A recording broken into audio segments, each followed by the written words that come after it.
So what does broccoli do to cancer anyways?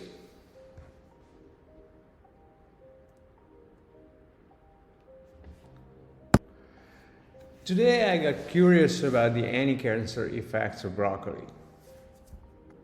Nobody claims that it will cure cancer.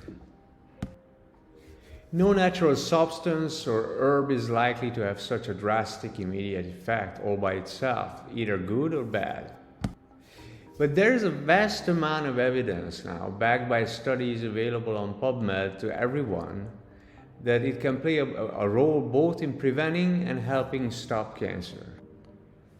It can be one of the many tools in the fight. It's common knowledge that its active ingredient plays a role in cancer prevention and even cancer management, and I know about studies that claimed it killed not just cancer cells but even cancer stem cells, which is how you prevent cancer from coming back. If that were true, that would make it more effective than most chemo or radiation therapies, which of course don't usually do that, and cancer often comes right back afterwards with a vengeance. And broccoli, of course, doesn't kill cancer cells like chemo in people, despite the fabulous studies. So what is going on here? But let's go back to cancer stem cells for a moment, shall we? Because this is really important. Max Wiltshire was the first one to show that natural substances can kill cancer cells. You can read his bio here on this website. We are enclosing the link here.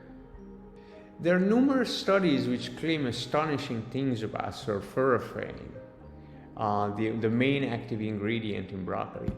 For example, this is another paper that talks about it killing cancer stem cells, which it emphasizes that broccoli or broccoli sprouts must be consumed raw or quickly after harvesting, because as much as 80% of the therapeutic effect may be gone 10 days after harvesting.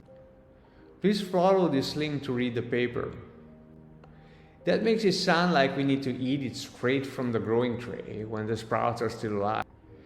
And this reveals the issue why we don't see broccoli curing cancer and making tumors disappear overnight, despite all the good news we are getting from the scientific papers.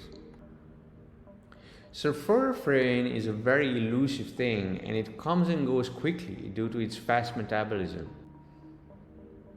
That's right, absorption and bioavailability is an issue. Therefore, sulforaphane, widely researched for its anti-cancer properties, faces challenges related to its staying around and in high enough concentration in the body to do its work, which can affect its effectiveness in targeting cancer cells as well as in carrying out its other therapeutic effects. Here are some key points regarding the bioavailability issues of sulforaphane. First, only a small percentage is absorbed into the bloodstream and reaches target tissues due to its rapid metabolism and elimination from the body.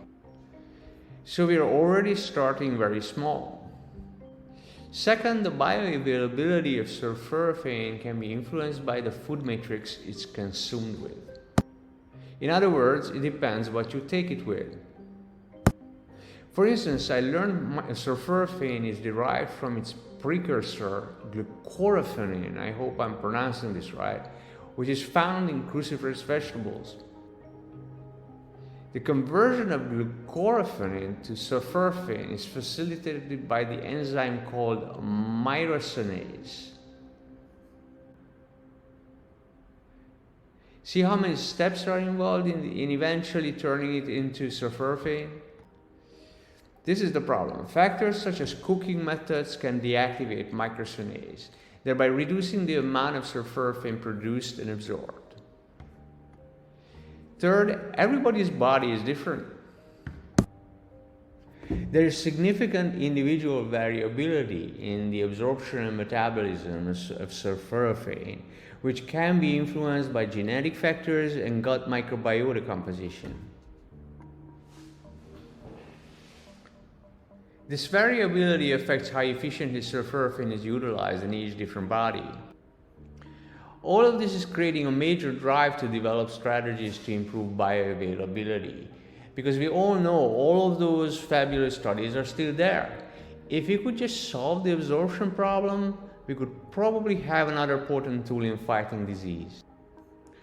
To address these issues, research has focused on the following main strategies. Developing sulforaphane-rich supplements that bypass the need for microsinase conversion. Using specific fruit preparation methods that preserve microsinase activity, such as consuming it raw or lightly cooked cruciferous vegetables.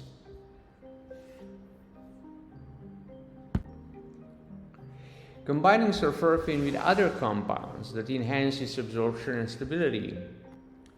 This last one may hold the most promise, since new methods of administration are being developed, such as liposomal sulforaphane, which can keep the ingredient in the body much longer. The longer it stays, the longer it can do its work. This is crucial in the context of cancer prevention and treatment.